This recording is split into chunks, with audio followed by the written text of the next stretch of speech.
Welcome to this episode of YouTube, where I'd like to extend my deepest gratitude for the supporters of the CrowdRise campaign so far.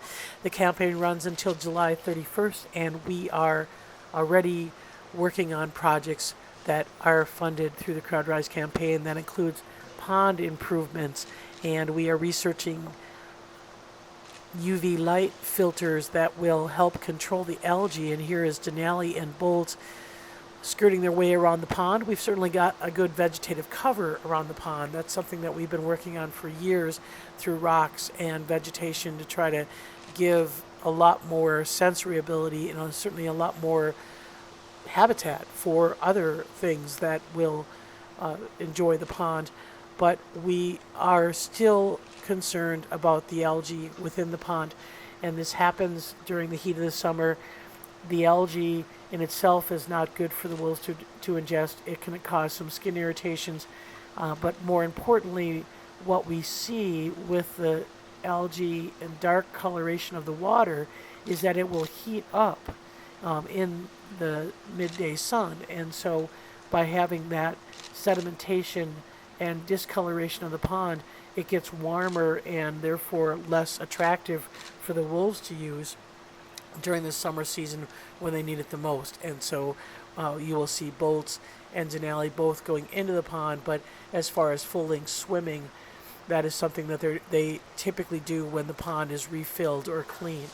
And so we try to clean the pond now about once a month, but what ends up happening is every time we clean it, water and sewer charges, again, are expenses to the exhibit. And any one of those expenses that takes away from other things that the wolves need. And so here is what a clean pond looks like. And certainly the wolves are very interested after the pond's been drained and cleaned out. And obviously there's, things at the bottom of the pond that are stirred up with the cleaning. And so by having the UV filter, this will be the crystal clear view that we get all the time. And that's really kind of what we're looking for. Certainly their visibility at the bottom of the pond stimulates their interest. And here Luna and Bolts are showing that, looking for minnows and tadpoles and things that are kind of hiding around the nooks and crannies of the rocks as we clean the pond. So a pond is one thing, and certainly that's not the only thing that we're working on. We are always working on increasing the vegetative cover, and that's one of the things that is a project for us before the pups come next year, giving the pups that opportunity to experience the vegetative cover in the pack holding area prior to them entering the exhibit pack. We are moving Grizzer's vestibule, trying to get that situated so that it aligns well with the new building expansion. We've got the lab cabinets removed. We've got the space ready for the adjoining building expansion, and certainly anything that we can do to move this project along will be beneficial. Winter comes pretty quickly here in northern Minnesota. The summer has been going extremely fast. The prolactin hormone has kicked in a little bit late, but it's here now, and Aiden is showing that influence of the calming hormone by resting on his side as Luna does a standover, and Aiden just gives her a submissive paw in greeting. Certainly still trying to teach her a little bit of manners, but pretty tolerant of her activity. Apologize, I caught a cold during this week of work, so my voice is kind of going here. But again, Luna continues to do a standover. Aiden's extremely tolerant of it. You'll notice Bolts kind of walks around and gives him a fairly wide berth. When Aiden's in a subordinate posture like this, Bolts is very relaxed and doesn't show a lot of testing behavior. But we've seen a little bit of evidence of Bolts doing a little bit more testing, especially when Aiden is put in a compromised position, meaning that Aiden is maybe blocked from doing something, or Aiden's somehow put in a subordinate posture. Bolts was quick to go after him. So Luna is showing that wolves do get fiber in their diet. She has a cached deer rib over under the eaves and chose to sleep by it as a way to guard it. And over in retirement, again, Grizzer, we've got great news. He is now up to 126 pounds on this week's weighing. So he has definitely improved the condition, whatever, again, with the limited blood work, the evidence of the low liver values that seem to be causing the lethargy, seem to be causing the lack of appetite. The milk thistle that we've started after that blood work seems to have improved him dramatically.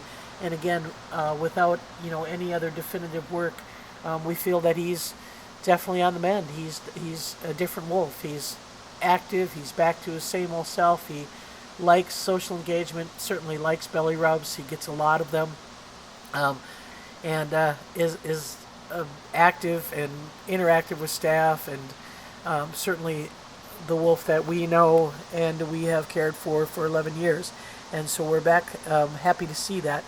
And, we have to keep in mind, he is 11. There could be something else that comes up, but at this point, we're very pleased with his progress. And that is one of the things that is a very important priority for wolf care staff, is really, really keying into those behaviors and noticing just even the most subtle change in behavior.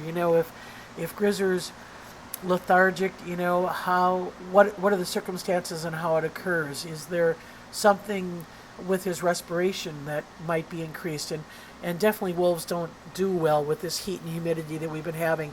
They pant to try to cool themselves, but is the respiration different than what it was the day before? Are they yawning more? Yawn is a sign of stress. Is there less focus? Are they more complacent to response to stimuli outside the enclosure? These are all things that wolf care staff need to notice. You've got to be aware of the situation, especially for an 11-year-old, to know the subtle changes that occur. And that's how you keep an 11-year-old healthy and into that age of 14 or 15 years of age, which we've had with our older animals. So Grizzer does have the back habitat, which is very, very shaded. And you can see the vegetation here is intact. Even the trees we planted in the Working for Wolves this spring are still intact in the front of the pack holding area. And as this video demonstrates, he is back to the point of fully engaging in chase behaviors. And this is his way of communicating with wolf care staff. It's usually after he gets a belly rub, he feels pretty good, he hops up and he runs to the back habitat, runs to the front, runs circles around the wolf care staff, and may step up on the den in the back and look out at the exhibit pack. But we know that this is a sign that Grizzer is back into good health. So thanks for watching, and again, thanks for all of you who supported the CrowdRise campaign and donated. And there's still time. The campaign doesn't end until July 31st.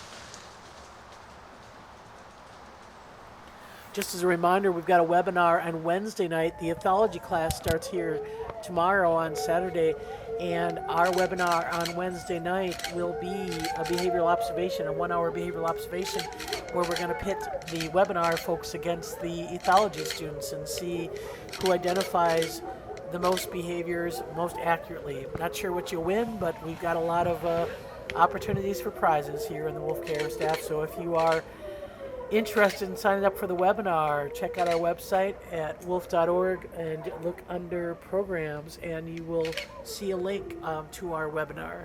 Thanks for watching.